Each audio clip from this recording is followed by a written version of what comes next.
অনেকদিন আগের কথা।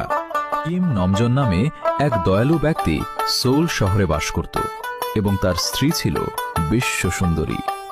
তাদের 5টা সন্তান ছিল। প্রথম সন্তান, যার নাম ছিল হাবি, সে সবসময় খুব হাসি খুশি থাকে। দ্বিতীয় বাচ্চাটার নাম ছিল বিল্লু। এই বাচ্চাটি বাকি বাচ্চাদের তুলনায় অনেক বেশি অলস ছিল। তৃতীয় বাচ্চাটার নাম ছিল টেপা। যে কোনো মানুষ তাকে দেখলে সহজেই তার প্রেমে পড়ে যেত। চতুর্থ বাচ্চাটির নাম ছিল তে। রূপে গুণে কোনো অংশ কম ছিল না তার।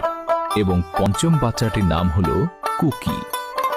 বাকি 4 ভাইদের থেকে সে একটু বেশি চঞ্চল ছিল।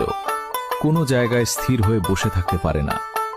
সারাদিন খেলাধুলায় মেতে থাকে। বলা বাহুল্য যে সম্ভবত তার মাথার কয়েকটা তার ছিঁড়া ছিল।